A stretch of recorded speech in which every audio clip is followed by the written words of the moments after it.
Welcome to Prabavas kitchen. Friends, இன்றைக்கி அவல் அக்கார வடிசல் செய்ய போகிறோம். இதுக்கு ஃபஸ்ட்டு ஒரு 1/4 கப் அளவுக்கு பாசிப்பருப்பை எடுத்து நல்ல வாசம் வர வரைக்கும் வறுத்து எடுத்துக்கலாம்.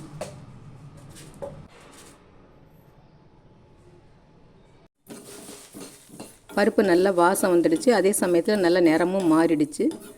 இப்போ ஸ்டவ் ஆஃப் பண்ணிவிட்டு இதை எடுத்து வச்சிடலாம். அடுத்து ஒரு பவுலில் 2 கப் அளவு அவல் எடுத்துக்கலாம். நான் மெல்லிசு அவல் தான் எடுத்திருக்கேன். இதில் தண்ணி ஊற்றி ஒரு 2-3 தடவை நல்லா அலசிட்டு அதுக்கப்புறம் தண்ணியை சுத்தமாக வடித்து எடுத்துக்கலாம். இந்த மாதிரி இப்படி தண்ணி ஊற்றி அலசுறதுனால சின்ன சின்ன தூசு டஸ்ட் எல்லாம் போயிடும். இப்போ இப்படி ஒரு வடிகட்டியில் போட்டு வடித்து எடுத்துக்கலாம். தண்ணியை சுத்தமாக வடித்து எடுத்துக்கலாம். அடுத்து இப்போ ஒரு கிண்ணத்தில் நம்ம வறுத்த பாசிப்பருப்பை போட்டு ஒரு தடவை தண்ணி ஊற்றி அதையும் நல்லா அலசிட்டு திரும்ப 1 கப்பு தண்ணி ஊற்றி குக்கரில் வச்சு ஒரு விசில் வர்ற வரைக்கும் வேக விட்டு எடுத்துக்கலாம்.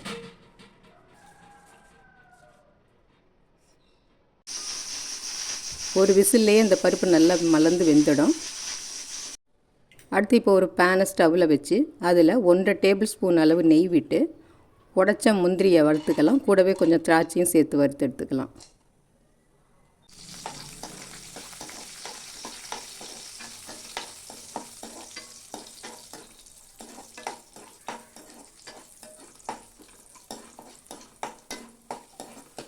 இப்போ முந்திரி திராட்சை நல்லா வறுபட்டுடுச்சு.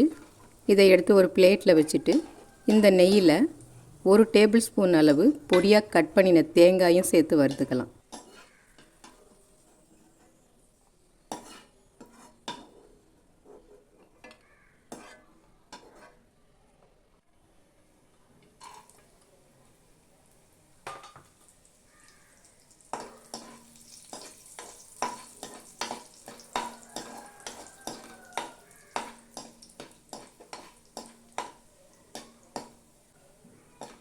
இப்போ நெய்யில் தேங்காய் வறுத்தது போதும். இதையும் எடுத்து வச்சுட்டு நம்ம தண்ணி வடிய வச்சுருக்கிற அவலை சேர்த்து ஒரு நிமிஷம் இந்த நெய்யில் நல்லா வறுத்துக்கலாம்.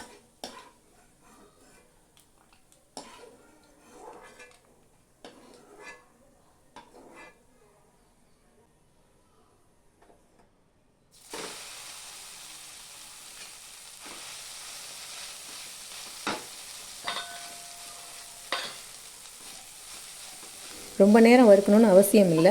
அவலை நெய்யில் நல்லா பெரட்டி விட்டாலே போதும்.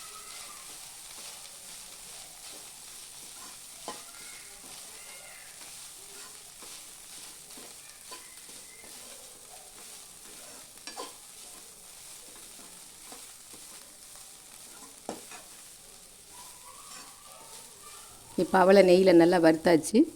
இதோட 2 கப் அளவு பால் சேர்த்து மீடியம் ஃப்ளேம்லேயே வச்சு குக் பண்ணிக்கலாம்.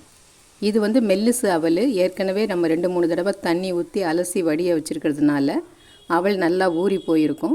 அதனால் இது பாலில் சீக்கிரமே நல்லா வெந்துடும்.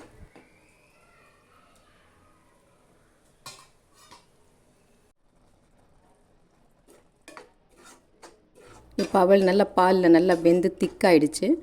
இந்த சமயத்தில் பொடித்த வெல்லம் 1 கப் அளவு சேர்த்துக்கலாம். வெல்லத்தை கரைச்சி பாகா கூட சேர்த்துக்கலாம். இது சுத்தமான வெல்லம், அதனால் நான் அப்படியே பொடித்த வெல்லத்தை சேர்த்துக்கிறேன். வெல்லம் கரைய கொஞ்சம் இலகி விட்டுடும்.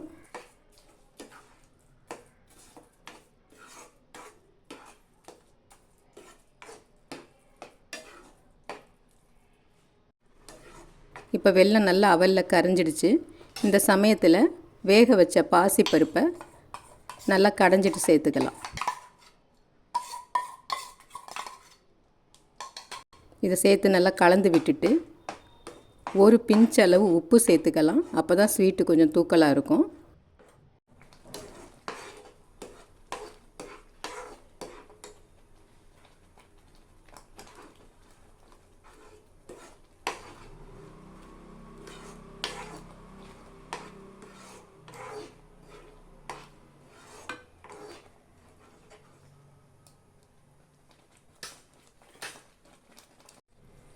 இப்போ நல்லா வெந்து திக்காயிட்டு வந்துடுச்சு. இந்த சமயத்தில் வறுத்த முந்திரி திராட்சை 3/4 டீஸ்பூன் அளவு ஏலக்காய் பொடி சேர்த்துட்டு 2 ஸ்பூன் நெய்யும் சேர்த்து நல்லா கலந்து விட்டுக்கலாம்.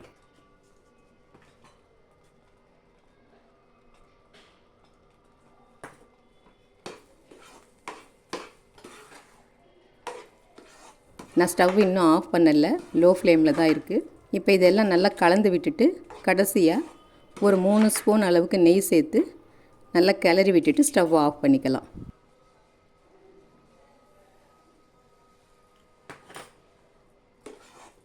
இன்னும் தளர்வாக வேணும்னு விரும்பினா 1/2 கப்பு பால் எக்ஸ்ட்ரா சேர்த்துக்கலாம்.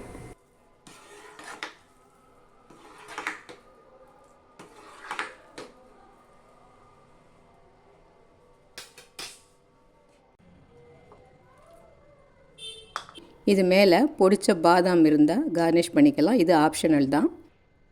இப்போ ரொம்ப டேஸ்டியான அவல் அக்கார வடிசல் ரொம்ப சுலபமாக ரெடி பண்ணிட்டோம். நமக்கு கேசரி பொங்கல் சாப்பிடணுன்னு தோன்ற சமயத்துலேயோ இல்லை பூஜை டயத்தில் ஏதாவது பொங்கல் கேசரி செய்யணும்னு நினச்சாலோ உடனே இது செஞ்சிடலாம். செய்யறது ரொம்ப சுலபம், ஆனால் டேஸ்ட் ரொம்ப அபாரமாக இருக்கும். இந்த டிஷ்ஷு பிடிச்சிருந்ததுன்னா லைக் பண்ணுங்கள், ஷேர் பண்ணுங்கள், மறக்காமல் சப்ஸ்கிரைப் பண்ணுங்கள். நன்றி.